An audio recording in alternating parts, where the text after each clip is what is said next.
Karen, welcome to the podcast. Love being here. Hey, I'm so excited to have you. I just recently got your manual in the mail, and I say that in a loving way, the ageless way. Got the opportunity to read that over the past week. Really enjoyed it. You've just got so much valuable information, so many things that I actually learned from the book that I'm going to be able to carry over into my conversations that I'm having with my team, that I'm having with individuals we're working with every single day. That I just couldn't wait to get you on here so you could share all this information, all that stuff that's going on in that head of yours, because there's a lot going on up there. And so I just couldn't wait to talk to you about it. Yeah, it just keeps on morphing as we keep evolving. Well, I think the interesting thing is now, Karen, you're of retirement age, and you're not necessarily what you would call the traditional retiree that we see historically speaking. You're kind of a new age retiree. And I mentioned to you on the front, I said, you're retired. You said, no, I'm not. I said, well, you are. You're just a new age retiree. You're living retirement with purpose, right? Doing what you want to do. Yep. Yep. I think there are different kinds of retirement, though. You can either retire and fire up, or you can retire and go play golf and have some cocktails and just travel and do your thing. Or there's me, who actually is, I would say, a serial careerist rather than a retiree. What? I probably work as much as you do, if not more, per week, seriously. Whether it's writing or speaking or thinking or coaching or consulting, whatever it may be. So I don't think that's retirement. I think it's important. Languaging around aging is so critical, including retirement. And we need to retire retirement so that we all just have another life stage of choices to make. Well, you said career is you're a serial careerist, but more of I might think of it more of being an entrepreneur, right? And I guess how has that evolved for you over time from being having the traditional career? Maybe you started with a job, then you had a career, then you ended up, retiring in a non-traditional sense and following a different path, becoming an entrepreneur. What does that cycle look like for you? For me, it's been a zigzag. I started as an educator in my 20s, was a district school chairman by 22 in sciences and math, believe it or not. And then I went into, okay, what am I going to do now? I was a young mom, and I was seeing a lot of young moms at the time, this back in the early 70s, young moms really bored out of their mind, loving being moms, but bored. And so I started a number of different entrepreneurial and nonprofit situations or efforts, endeavors to bring women back into the workforce and to bring them into a wholeness of, yes, we can be moms and wives, and we have a whole lot also going on. And what drives you today that's different from, say, when you were in your 30s or 40s or maybe even 50s? What I call beat the clock. The beat the clock syndrome. I was always pretty feisty, and I was always really looking for what's around the corner, what's coming down the pike, how do I get ahead of the curve? That all was happening just like it might be happening for you. But what's changed, and I think it started when I was around 50, it got ramped up at 60, I'm now 75. So at 70, it really went up another notch I only have so much time left. And that's what I mean by beat the clock syndrome. And although it can take over your life, and I work to not let that happen for my clients and for me, it is my driving force. At 75, if I only have 20 years, 25 years of being totally cogent and rocking it and being able to add value, what am I going to do in that amount of time? It's not a lot of time. Not when we think of where we've been when you come to it. So that's what changes it for me. Along the way, you've kind of always had this passion for the study of aging, it seems, even from a young age. Where did this come from? It was certainly not intended. And when I look back at the entire story thread of my life, which we all need to do, story arc of my life, it started way before I even realized it. Aging grabbed me. I did not move in its direction. And it's so we don't necessarily have a choice in that, right? Exactly. But I meant even as a field of study. So definitely not a choice as our life. So when I was 28, I was a young mom, and I had started one of these serial entrepreneurial businesses I mentioned. And I was waiting for my mom to show up because I had 2 toddlers and she was coming to visit us. And the phone rang. And of course, back then you didn't have caller ID, but I knew she was coming. I assumed it was her. I picked up, on those long cords that we had back then. Well, what are those? I'm kidding. My kids will never know. Well, my grandkids for that matter. But in any case, I picked up the phone. I said, "Hey, Mom? Yeah, Karen, it's me. Oh, great, Mom. When are you getting here? Well, I have something to tell you, something important." And I said, "Okay, what?" And I'm distracted, right? I know she's coming. And she said, "Well, I drove into a toll booth." What? I drove into a toll booth. It gets me every time. I drove into a toll booth head on. I asked her, "Why?" Because the voices in the radio told me to. In that moment, my entire life's and career's trajectory changed forever, ever, evermore. Because what happened was, in that moment, I recognized that I had lost my mom. He had early stage and early diagnosed Alzheimer's. I was 28. He was 59. The blessing is I'm 75. Yeah. Sharp as a tack.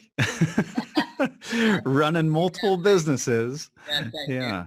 That's awesome. So, but that changed because at 59, she had just left the home bookkeeping that she did for the family and my dad had passed already, and she went into a call center, and she was so excited. She was going to have a, as she called it, real career outside of the home.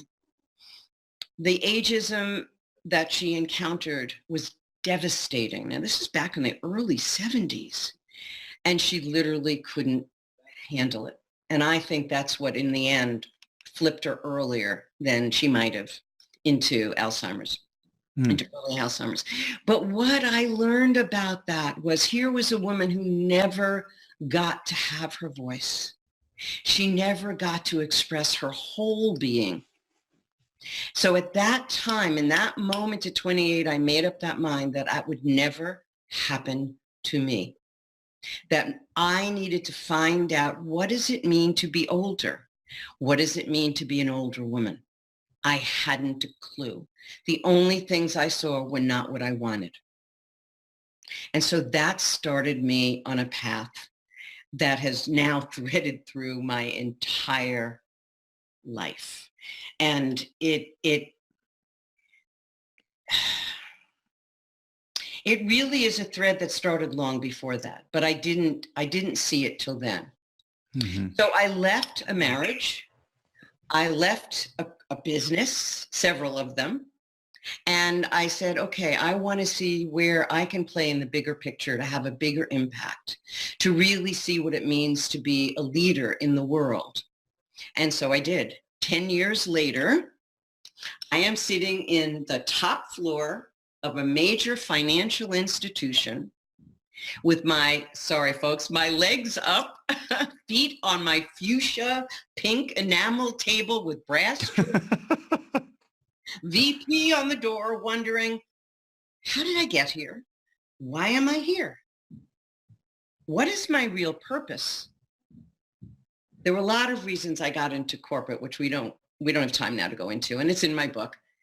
But now I was at a point of, I accomplished every single thing on that bucket list that I came to do. I was a real mover and shaker, and they gave me the opportunity to do it.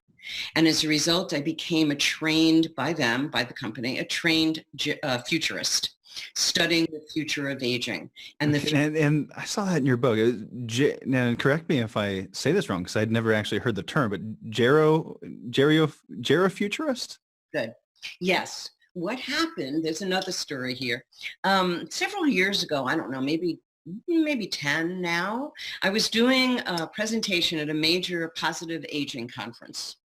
And it was wonderful. Standing room only. It was so great. The energy was just popping around. It was just fabulous. And these are all leaders in the field, right?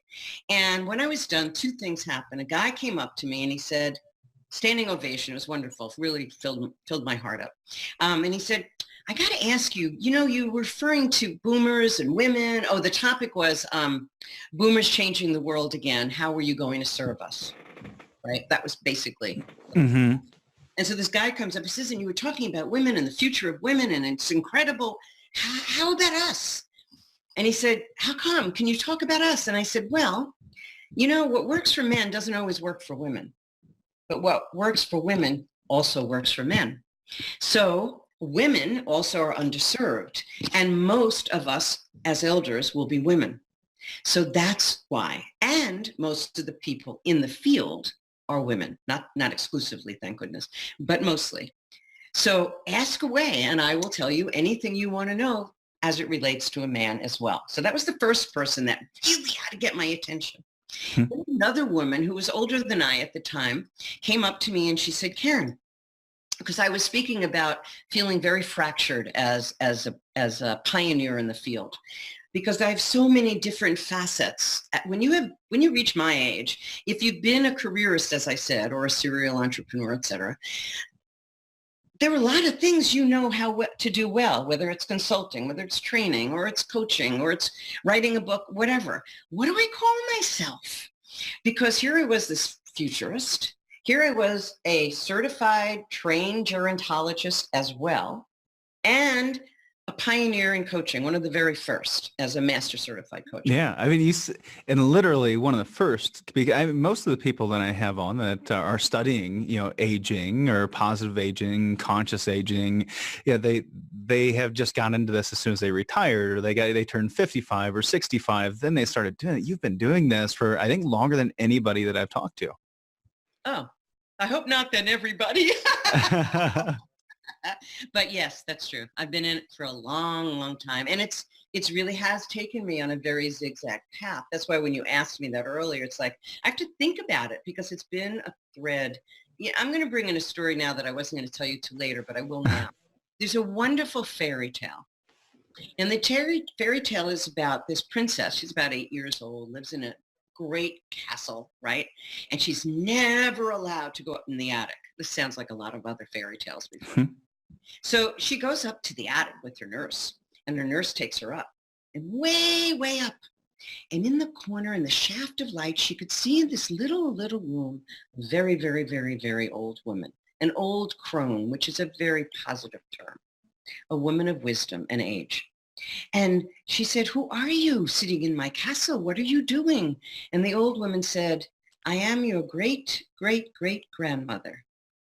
And I am spinning, thread from the spider webs. And I'll show you how. And so the girl kept coming back night after night to learn how to spin from the spider webs. And what the woman told her as she taught her was, take this thread, this ball of thread, and roll it out before you. And never lose touch with it. Always keep your hand on the ball of thread, for it is the thread, the story thread of your life. It's true for all of us. We just forget to look for the thread, or we leave it behind, or it got buried because somebody told us it wasn't okay. For me, this thread has grabbed me around the neck and yanked me forward for my entire life.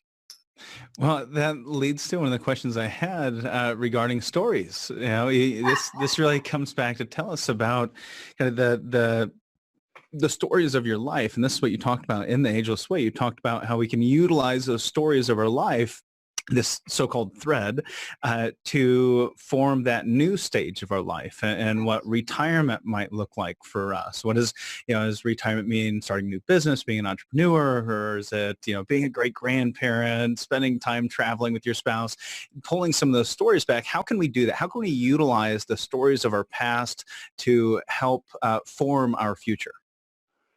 It's a big question, and it's what I do when I work with people one-on-one and in groups. So in short form, the first is to start journaling all the important stories you can remember.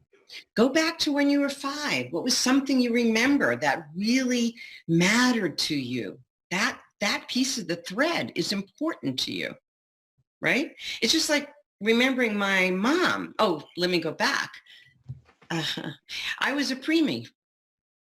I was 1.5 pounds in the 40s when they tossed preemies. Preemies didn't survive, right? Wow. So why and how and whatever blessed, I know I'm here for a purpose, which is what my life is about, of course. But that story is critical for me because it tells me why I'm always jumping into what comes next, to where the future is taking me. It's a perspective I was born with. It's in my DNA. So it's an important story for me. Each of us, if we go back at different ages, just keep writing them down. And as time goes on, you begin to see the thread. You can't see it when in the early years. It's only in retrospect, especially at midlife. Midlife is such an incredible time. And I consider, as a gerontologist, I consider midlife 35 to like 70, 75, kind of, it's a big span. And at the end, of course, you go into older adult and older adult and very older adult and into elderhood. Not everybody gets into elderhood, by the way. But in any case, so it starts in all these, all these stories are there. Just keep pulling the threads through. The thing is, none of us can do this ourselves. No matter who it is you work with, whether it's a religious figure or whether this can't be your spouse, but it could be a counselor, it could be a coach like myself who's a gerontologist. Anyone that has that kind of background can help you begin to see those threads and see how they come together and which ones to leave behind and which ones to keep bringing through, bringing the yarn through, right? And that's what will begin to open up and show you where to go. I'll give you another story. Something I'm building right now. You don't even know about this yet. I'm building a new academy online, and it's called the Ageless Way Academy. AWA is for short, Ageless Way Academy. And it's for training professionals, leaders, entrepreneurs in the future about the longevity economy. It is so critical. It is a place where all of us now, whether you are young or quite old, or my age, which is heading that way, because the longevity economy is one of the most exciting concepts, if you would, or models, if you would. It was created here in the States by a colleague of mine. Here we call it a longevity economy. In Europe, they call it the silver economy. They have other names, right? But so we started it though. In the US, what that means is all the goods and services that are provided for, to, and used by people who are 50 plus. I like 40 plus, but the trend, the academics use 50 plus. It's right now, it's at $7.6 trillion worth, and is going to be in 2022. It's going to be double that, more than double that. So this is this humongous marketplace for those of us that are, not you who are serving us, me who are serving us, and the me's in this marketplace, all contributing to this new economy. It is Boomsville. It is the new, not gold rush, it's the age rush. So not only does every sector need to pay attention to this. Every listener in your audience needs to realize the opportunities are enormous, enormous. The growth of just care of people over 50 is exploding. We need 5 million new positions filled by 2020, just in elder care. Well, it's an important topic that it seems like, we don't typically focus on this till we get into our 50s or 60s. We start thinking about aging and we start feeling maybe the impacts of ageism as we get later on in the workforce. And, for me, it's kind of interesting sitting in this position and working with people that are 2 or 3 times my age since I was in my early 20s. I think it's helped me, grow personally. I think we all need to study this, whether we're 45, 75, or 25, we're all aging. And if we can start to recognize the way that thread is rolling earlier, that can help us make better decisions about our future as we're aging. And I'm wondering, as you've worked with all these different people, coached all these different people through analyzing their thread, right? You've helped them really see the common denominator or the some of the commonalities and things that have happened, their experiences or stories they have from when they were teenagers to when they were 30 or 40. How can you share with us a story about somebody that you've worked with to help them see that thread and how it's applied to their future? Yeah, one of the stories I was going to share with you, and it's so telltale for me because it sent me back to postgraduate studies in aging, in adult development and aging. So I was working with one of my coaching clients. At the time, she was in her early 40, 38, 40, 41, around there sometime, some way. She was a single mom. She had 2 kids. And she came to me because she had been a token woman in a very high-powered, great reach, great reputation, boutique branding firm. And she had had some female problems and had to go out and have some surgery or whatever. And when she came back, they had whittled away her client list, and she was the top performer in the company, but the only woman. Whittled away her clients, et cetera, all the things that people see happening when they're saying, we want to move you out for whatever reasons, right? So she came to me not knowing what to do, in total chaos about where her life was, where her career was, company, whatever. So it was quite clear to me that she was and is today a visionary and a visionary leader. And she couldn't own it. She couldn't even see it and thought she was over. So she came in one day and she had had a dream. And in the dream, she was very distracted and what's the word I want? Just not fully distraught. Yeah, distraught was the word I was looking for. Thank you. And she said, I can't be a visionary. I just can't be. And I said, oh, really now? And I use a model that I have created that I can't do here as much, but it's very sacred work. It's not it's not cocktail party talk, right? So, but I'll share this story about it. So she's sitting in her chair, and I said, and she's talking about all this, and I said, well, how do you feel about this? And she like withered up like a little girl that was so shy and didn't want to be seen. And I said, okay, let me speak to the visionary in you. And I can't tell you how I get there, on screen. But in any case, she moved into that position, and we carried this conversation. The visionary said, I'm just not being heard, in essence. And I said, okay, let me go back to this woman and reframe this and say, okay, I would like to speak to a part of you I have never spoken with you about, and you probably don't know about, that part of you that is telling you you can't be a visionary. So I asked her to do a few things like moving in positions and stuff, and she moved over, and I said, okay, I would like to speak to that part. Could you tell me,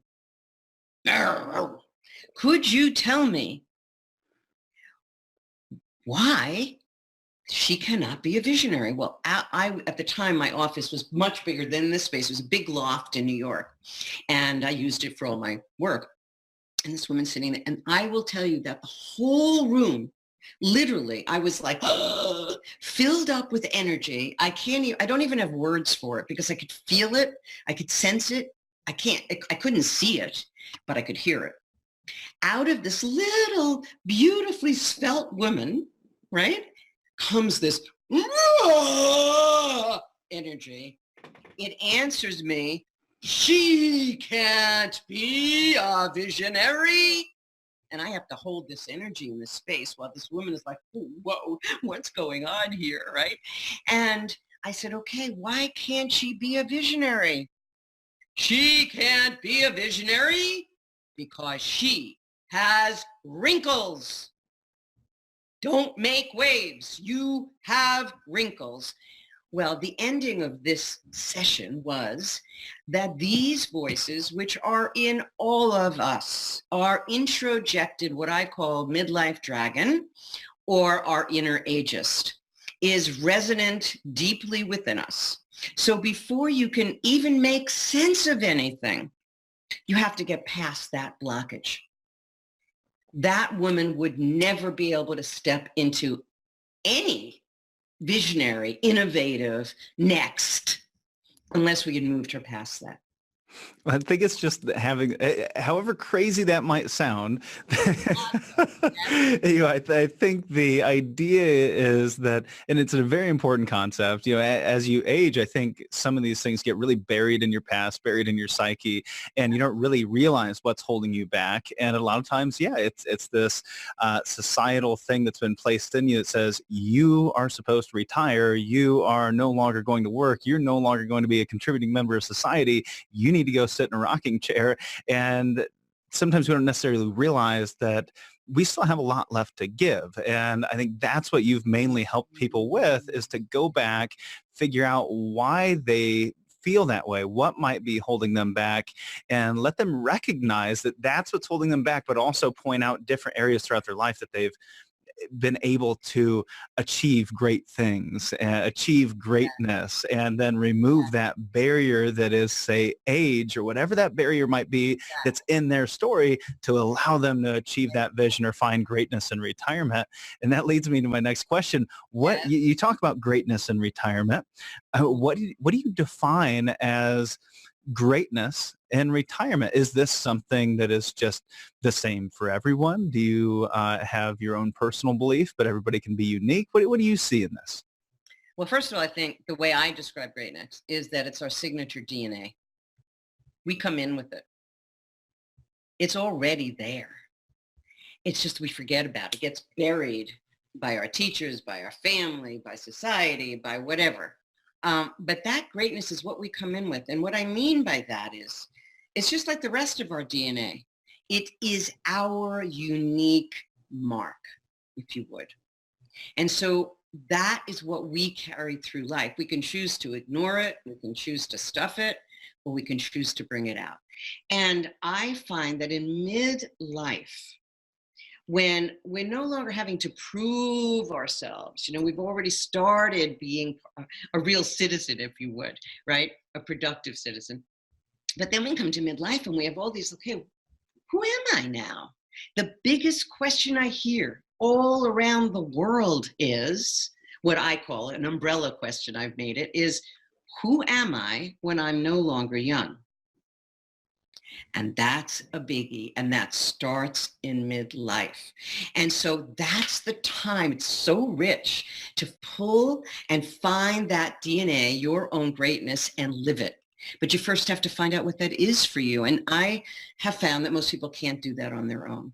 And is there a wide array of people you've worked with that have just gone completely different directions to find and define their own idea of greatness in retirement? Because I think some people get intimidated by that. They say, boy, greatness in retirement, that sounds like a lot of work. I'm done working 50 hours a week. I want to enjoy myself, and I don't even know if I want to go down that road. How do you treat those conversations? Well, I guess it's really defining what greatness means. To me, it's being your fully expressed self. So whether you're fully expressed taking care of your grandkids, which I love to do, right? Or whether it's volunteering for something that means so much to you, you're still bringing your greatness to it. If you've actually logistically retired and you want to return or you want to do some other career, you're going to bring that same greatness to it. It's yours. No one else can do it like you can. And that must be what you identify with as being the purpose in retirement, or what retirement's all about, or what life's all about, is identifying what that purpose is. And many times we don't have the opportunity to even think about it, as we're just trying to stay on the treadmill that is life. And then we have some time to identify what that might be. Yeah, exactly. Well, and I don't think it's, that's very linear. I don't think it is linear. I think it's more cycles and phases that we move through in life. You know, when we used to study adult development, it was always very linear because we took it from the male career life path. Then women came into it where we keep taking breaks at various times around the cycle of our lives. Now that's true for any gender, doesn't really matter, that we're more cyclical than we were in the old days. We aren't so rigid. And maybe that's because of the gift of the Great Recession, was it forced us, especially boomers, to our knees. Everything we believed in, you know, the blessed generation, so to speak, right, crashed in the Great Depression. So we had to find ourselves. Not just boomers, I don't mean just, but that generation especially that's now in retirement age, right? Legal retirement age, turf. We'll get to that. We have to re-engage and recreate again, even more so. And that's the gift of that time. You know, a lot of us got broken down. You know, we really had to find out what really matters. That's that DNA. That's that greatness DNA. What matters, what we bring to life, whether we're 100. I have two mentors who I adore. One is a woman. They're both very well known. One is, she is going to, let's see, she's going to be 103. My other mentor is 100 and a half. And they are out there still. That's what keeps me going. Still transforming, still changing the world. Yeah, well, I think the cool thing, you say I'm 75, you know, and I think someone go, well, you're 75, why don't you slow down? You know, maybe you only have 10 good years left. And you've got friends that are in their hundreds that are still out there charging hard. I think it's hard for us to, I don't know why, but it's just so hard for us to wrap our heads around, boy, I've got 30 years left. Or my dad's this way. He's turned 70 this year. He goes, I've only got 10 good years left. I really got to enjoy them. And it's like, you're 70. You could have 30 good years left. I don't know why it's so difficult for us to get over that hump, to realize this is, you know, potentially a third of your life that you still have left to enjoy and live fully. Because people don't realize that there are, in gerontology terms anyway, there are 4 quarters. There's the third, what we're in now. Well, you're not either yet, but the third and fourth age is what people more in my range are. So with midlife is third, and older life and older adult stage are the fourth stage. So it's just another stage, just like childhood and adolescence and adulthood, and now older adulthood. Some of us even have the pleasure, which I do know I am experiencing, of eldership. It's not just growing old. And older has the attributes of agelessness. They're tuned into that DNA of greatness. And they're bringing it out. They're expressing it wherever they are, to everyone. Well, that brings us to that definition of what it means to be ageless, because I think you have a different definition than what we hear from the anti-aging community. We're not talking about the fountain of youth here. You wrote The Ageless Way. You talk about the ageless way, and people want to know, what is the ageless way? Ageless is it's a belief. It's a shift. It's a new paradigm. It's taking the whole life's course, or not lifespan, life course. That's what we're talking about. So whether you're 20, you can be ageless, or whether you're 90, you can be, or 103, you can be ageless. In other words, it doesn't define us. It doesn't limit us, whether we're 20 being told we're too young or 100 being told we're too old. That's not. Yeah. It's something we live with, though, isn't it? I mean, I know when I first became a financial advisor, I'm a 22-year-old financial advisor, and I'm sitting in, my dad was an advisor for 40 years. He'd take me on appointments with him. I went and sat in this couple's farmhouse, and the gentleman looked over at me and said, your dad's good, but you are never going to make it in this business until you have gray hairs. Nobody's going to trust you with their life savings. And yeah, that really got under my skin. I think a lot of people would go, they're right. And others would go, it doesn't matter how old I am. I can work harder. I can be smarter. I can, I can be better than everyone else because I'm willing to do things that they're not. I think that's an important topic. I think it's really important for us to recognize whether we're 20, we can be as successful as when we're 60. If we're 80, we can be as successful as when we were 20. And we always have something to give. And we have to redefine what success means for ourselves. Each of us has to redefine what that means. And I don't mean just at my age. I mean at your age. When you can define what success is, then you can have so-called successful aging. I much prefer conscious aging. Yeah, I am a little confused by all that, right? We've got, you said you went to a positive aging conference, and it just seems like there's so many different terms floating around now that it's getting kind of confusing. We've got positive aging, we've got conscious aging, we've got aging consciously.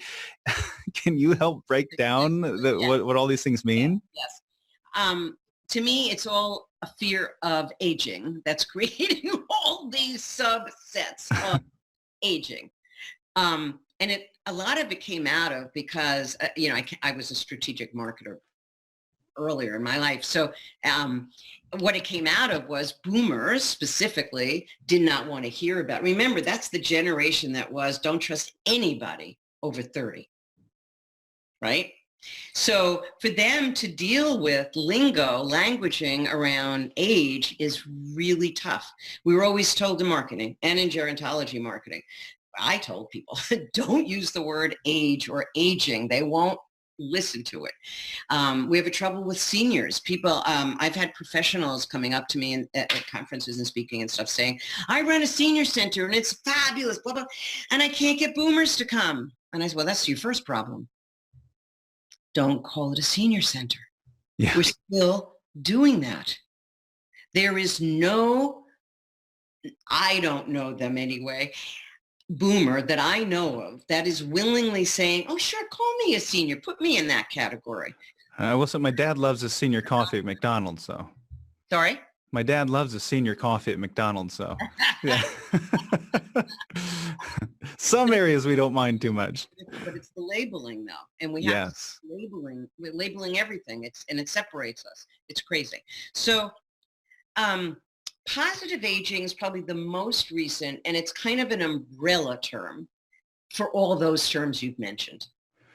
So what happened was, it's a perfect story. When I went after that, the woman I told you who I was trying to help realize that she is a visionary with wrinkles, which, by the way, I'm sorry I didn't tell you this. Ta-da! That's how I got the book, Visionaries of Wrinkles, from that woman, from that experience. But anyway, oh, wait, where was I going with that? Excuse me for a second. Yeah. Those were some of the conversations you had with, as it said, conversations with wise women who are reshaping the future. And I wanted to ask you about some of those stories. I know why. Right. Okay. So when I went to postgraduate school, actually, in adult development and aging, everything I learned in the first year, I went, I'm out of here. I'm quitting. And I just came out of like a high perch, a big corporate, right?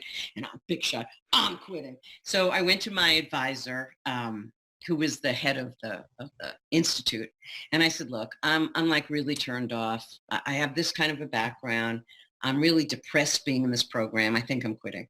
And he said, well, why? Let's go out. So he took me out for Thai food in a hole-in-the-wall restaurant. I was like, oh my God, the head of the program. What am I doing? What did I get myself into? And he says to me, so what do you think aging's about? And I said, well, it's not about disease. And that's what everybody's teaching. And you're an institute on aging. It's not about disease. I don't want to be about that. I want to be about life. So he said, okay, so tell me something. He snuck it in on me. what do you think conscious aging is? Now, I say this to you because he's the leading name in conscious aging, but back then Okay. I didn't quite get that, right? And my math dropped. I tried coming up with all these terms for what it, expressions of what it might mean. And he said, when you figure it out, come back to me. And then I'd like you to teach the first course Well, on it. and at this point, it wasn't something you could just go home and Google. Not at all. And he offered me the chance that if I could figure it out, I could teach the first ever course, Conscious Aging 101, which I ended up teaching to postgraduate students and experienced people in the field, because there was such confusion. And nobody wanted to hear about the dis-ease part of it. They wanted to hear about the life. So conscious aging is being conscious. It's being aware. It's realizing that I have 25 probable years left, right? And I want to be really conscious with, what does it mean to age? What does it mean about where I'm headed towards, right? What's the connections I can make between the spheres of life and non-life? Because that's where I'm heading. So it's that enormous opening to the connection. So we don't have time, but I've had so amazing things. People would go, are you serious? And fortunately I had witnesses. Yes, amazing connections with energies from other dimensions in terms of dream time, giving me messages of where I was to head. We need to pay, that's like right out of Jungian psychology. It's not weird stuff. It's just real stuff, but we don't pay attention. It's just like Jung said, you can't know what's going on from your own perspective. You need someone else's perspective. It's unconscious. How could you find out? So conscious aging is becoming more conscious about the realities of our aging and also the spiritual dimensions of our aging. It's very different as we age, but yet it's so similar to when we were little kids, when we were so connected to everything. We have that when we accept that consciousness around aging and who we are as we age. The other side of it is when I call aging consciously, that's different to me. That's doing what you're doing when you're a financial advisor. It's making sure I have directives set up. It's making sure I have a will. It's making sure I know, what kind of lifestyle I want next. It's much more concrete. It's much more black and white, although it's based on obviously personal desires. But that's aging consciously. Take care of business so nobody else has to do it.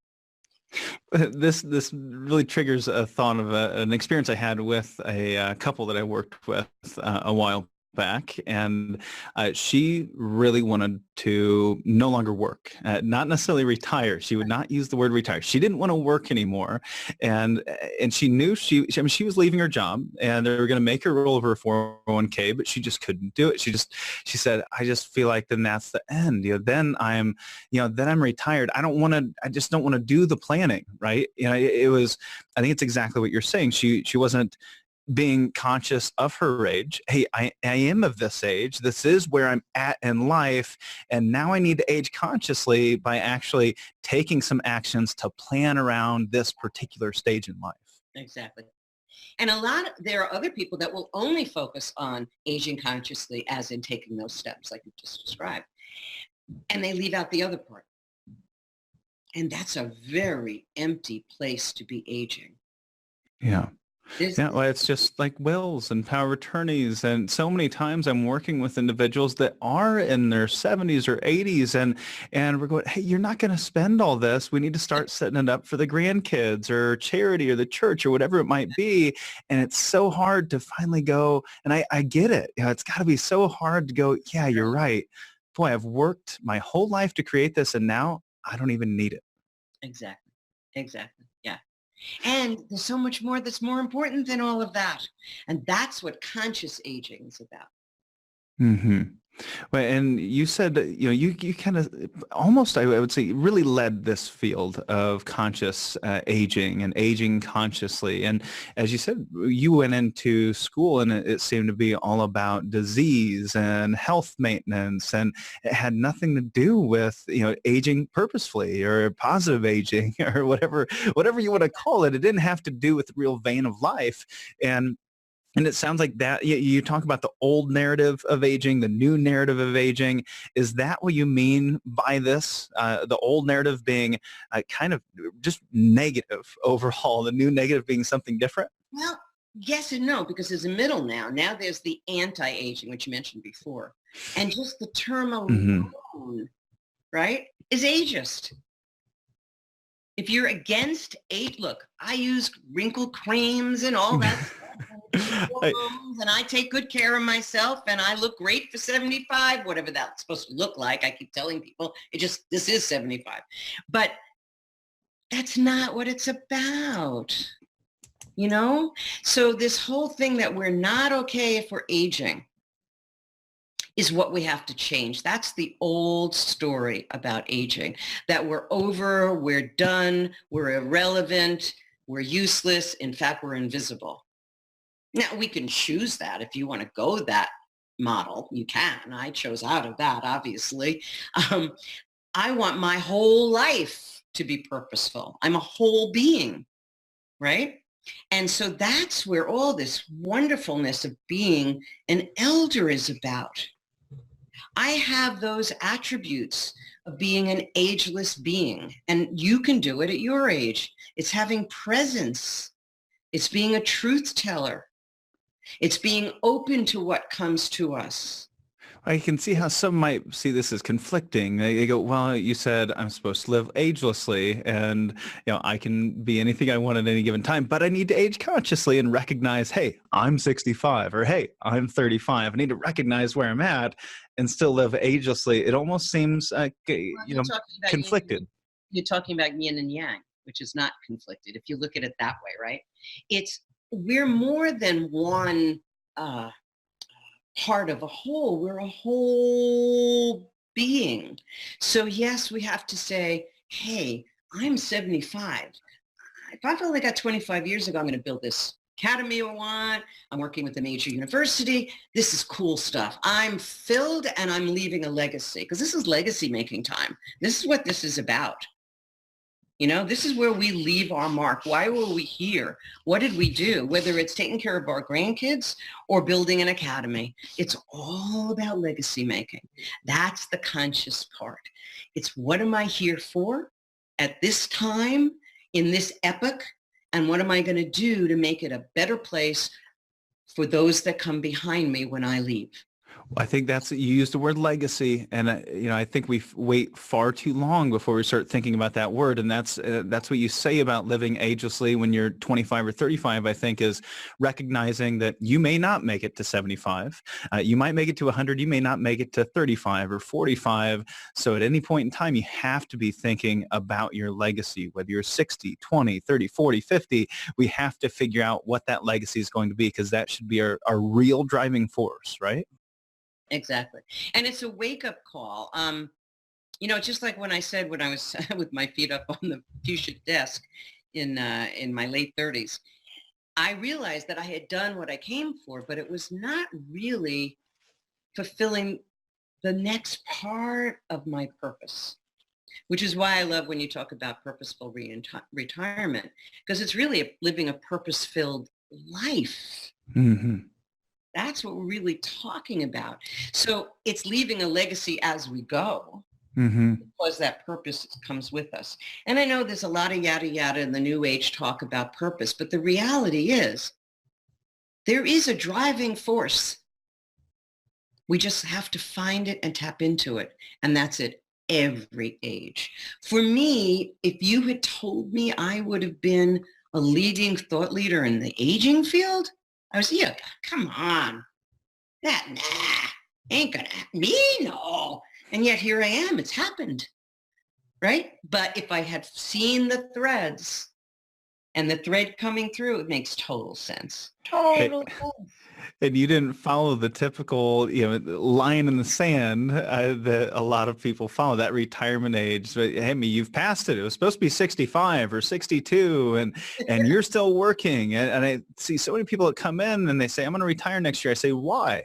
And they say, well, I'm turning 65. I'll get a Medicare.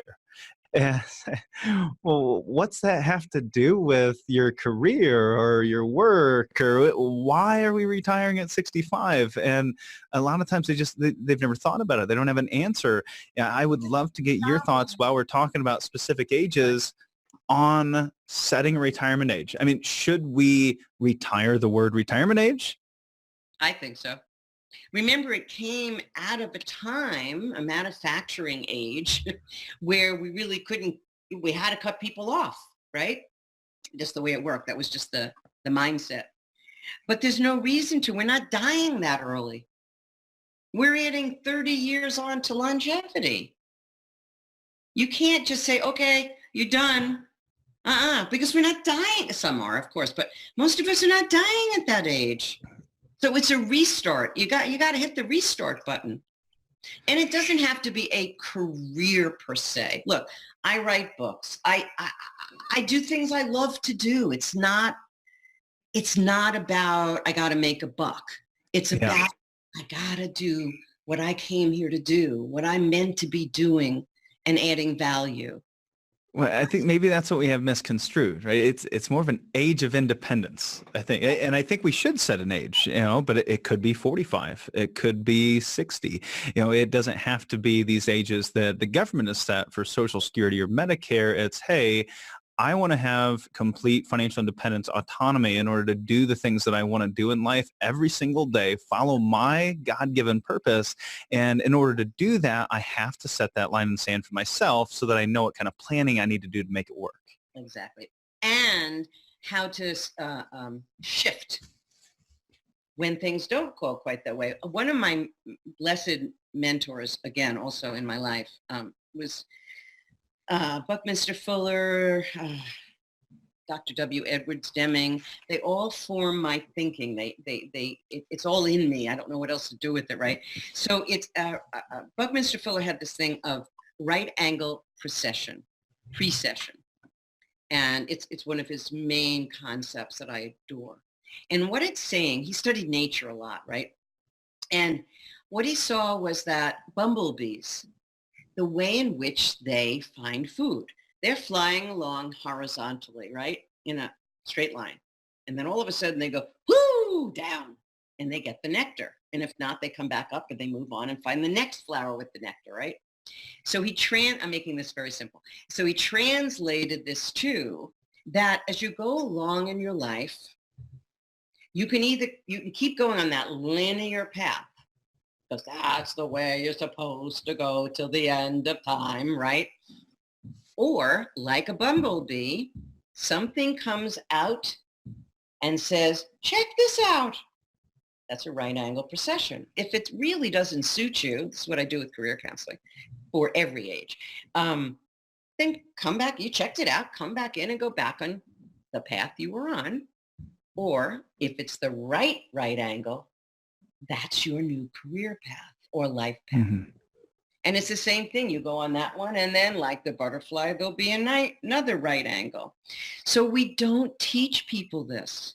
We have to go back to school, and make it intergenerational, make it an intergenerational experience. I mean, way back to, beginning of school and all the way through it. We need to teach about agelessness, and we need to teach that it's a continuum and it's not linear. Yes, there is an end and there is a beginning and we will all end. That's the only thing that's linear. But how we get there is a right angle precession. So we don't teach our young people, much less our midlife and older people, it's okay. Follow that right angle precession. It's part of your story arc. Mm-hmm. And if it's wrong, close the chapter and go to the next. But I think it's about experimentation is what I hear you say. And I think it seems like millennials are doing a lot of that. The baby boomers didn't. It's like they found one job, they stuck with it for 30 years. The millennials seem to kind of have this thing figured out. They tried this thing, didn't like it, gonna try something else, didn't like it, gonna try something else. This is how they end up with a dozen different careers before they're, 30. And, as we get, I think there's something to glean from that though. As you said, we're stepping into retirement. This is a time to experiment, learn from millennials, start acting like that because I think most of the time we don't really know what we love, what we want to do, what our purpose is unless we experiment a little bit and just test the grounds out. Would that be some of your advice you'd give to someone that's say 5 or 10 years out from retirement, trying to figure out what they want to do when they get there? Absolutely. It's the best time to experiment. Absolutely. Try the flavors. Especially if you've got a job that's paying the bills, you don't need any money, or you've already made a lot of money, you don't need it. It's a perfect time to do that. There's nothing holding you back from doing that. Absolutely. Yeah. And part of this too, it's like the myth. I'm totally, fully behind free press, but I'm pissed, at the press or at media for dividing the generations. Mm-hmm.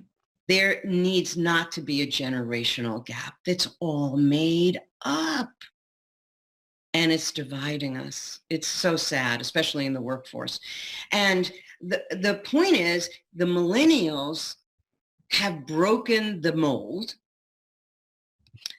Those of us that were in the boomer generation, we created new molds and then we got stuck in them. So if we bring them together, it's the only way the earth is going to survive, and it's the only way America is going to survive, is if we bring the generations together. We have to do this across generations. It can't work otherwise. It just can't.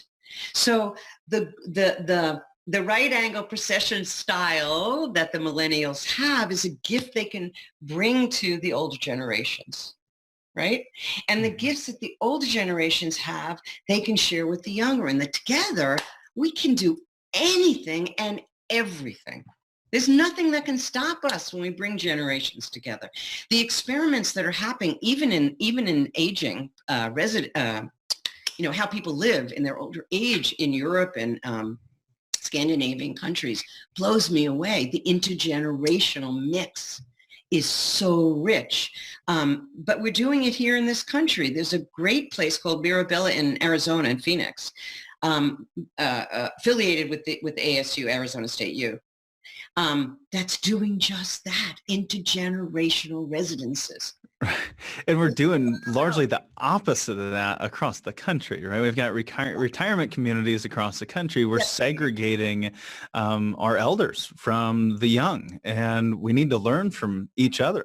And I think that just the research that shows this, being around, younger individuals, children or teenagers, or even those people in their 20s or 30s, just being around, you live a longer life. So Fuller. I've got so many families I'm working with that are moving into these retirement communities across the country. And I just had one the other day that he and his wife are in their early 60s and they're moving into a retirement community. And I was just perplexed. I mean, you guys are in your early 60s. Why are we moving into a continuing care retirement community, right? I mean, we get a villa and it's going to be very cost effective to go from the villa to the assisted living to the nursing home. But haven't you just set yourself on you've put yourself on that path now. It is going to become reality, and probably a lot sooner now that you've excluded the young individuals from your life. Exactly. Yes. The biggest issue is depression in older people. You separate us, not you. I mean, we separate ourselves out, and the depression will just grow. There's no purpose. You're not living life in the real world. You're off in a bubble.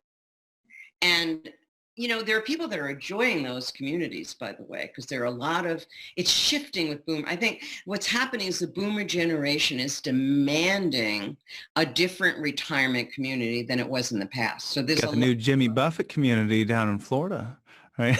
Exactly. But it's true. Yeah. Yeah. So there is some value to that because there's so much to access and it's age friendly. And that's the big part. Yeah. But And so it will suit certain people. For me, this is a wonderful story. It's all about purposeful retirement too. The other night we went to the first, I think, Art Garfunkel. I assume you know who Art Garfunkel. Yes, yes. Simon, right? So this was Art Garfunkel just went on tour again after years and years and years. What I didn't know and learned was that he lost he's 78. He lost his voice like 10 years ago. His magnificent bridge over troubled waters voice 10 years ago, he regained it, which is hard to believe, right? But he regained it, and he's now coming out, this is his first, and a new book to talk about where he is in his life and to sing, because what he realized was what he came to life, he learned at age 5 to sing, that he wanted to sing, that he had given up his singing. That was his life, and that's what he loves. So he came back. He went through the struggle of reclaiming his voice. And to me, that's more than just his singing voice, his voice. And he was bringing it out. And he was showing us as we age, yes, I got arthritis, I got this, I got that, all the things we happen as our bodies grow older. But what he was showing was it doesn't matter, because what drives him is singing. He said he realized that he's still chasing after goosebumps his whole life. That's what we all have to do. We need to chase making goosebumps for everyone, including ourselves. So here he was at 78, starting over and bringing out his work. He is reinventing himself again, which is why I refer to ageless reinvention. At every age, we reinvent. So he's bringing the story out, traipsing the country in small venues to bring that message out as he ages. Well, what a great story to end on. Focusing, I think that really just puts it all in a nice, neat box that, the idea as we're stepping into retirement, really what retirement's all about is finding those new goosebumps and maybe revisiting some past loves that we had, reinvigorating that drive that we had for whatever it might have been when we were younger, be it singing or teaching or running an organization, whatever it might be. We have to uncover that thing for you. And that's one of the things you do. Yeah, you coach people through this process of identifying what it is that they're really going to love in this stage of life. The next thing that's really going to drive them, the next thing that's going to keep them alive an extra 10 years, that's going to keep their health around another decade, another 5, 10, 20 years with their grandkids. Yeah. So you do something with the families you work with, and I want to leave everybody with this. You kind of talked me through it right before we got started, and that is your World Shaker Discovery Call. I love the name of that. Yeah, can you explain to our audience what this call is all about and how they might be able to get in contact with you and have the opportunity to uncover that passion for themselves if they're maybe struggling? Absolutely. So I not only coach executives, professionals, and people that are at any point in life, but especially 40 and above. But I also consult as well. But I also, for individuals, it's very hard for them to understand, what is this about? How does this fit me? Should I really be working with her? I don't know. So this is my gift. It's a gift of 20 minutes, one-on-one, whatever you need to ask me about you, about what you want to do, where you are, where you're headed. But it has to be very, very focused, because I want you to walk away from that 20 minutes going, oh, wow, that was awesome. That had an impact. I got something out of it. So, but I can't do that if you come with things all over the place. So it's got to be one focused thing you want to focus on in 20 minutes. And it's my gift. Awesome. You like the taste? And how how can people find that because you've got a little fact finder they need to fill out, and you have so many people filling this thing out on a regular basis. You can't possibly work with every single person that submits it. So maybe just share with us where to go, how to fill it out, and how you're making the decision on who you're actually going to have that 20-minute call with. Great. Well, first of all, you just go to KarenSands.com and go to the homepage, and you'll see on the top all these things you can select. So go to where it says coaching, and then you'll see a section that says, just have your, click here and go to the discovery call. And then it will take you to a form to fill out. So if you don't fill it out, there's no chance we're going to speak to each other. I need information so I can get up to speed quickly for our 20 minutes. Sure. So you must fill that in. Then and then you're led to schedule an appointment on a date that works for you that I'm available on a scheduler. And then you call in and we do a Zoom call, just like we're doing now, for that 20 minutes. What I do is, if I get inundated, I have to be selective and say, okay, how clearly focused is this person? Can we do this in 20 minutes? If they come in with 5 different things, I'm going to say, sorry, try again. So if it's clearly focused and I feel that I can have an impact, then those people will rise to the top. Obviously, it has to be a win-win-win all around. Yeah. Well, you're I know you don't like this word, you're kind of retired, so you get to make the decision on how you want to spend your time. So. Well, we will be sure to put a link directly to the form there in our show notes. So if you would like to check Karen out and see if you can get into that 20-minute complimentary call, just check out the show notes at retirewithpurpose.com. We'll have a link right there. And Karen, thank you so much for joining us here today. I really appreciate the time. Super fun. Thank you.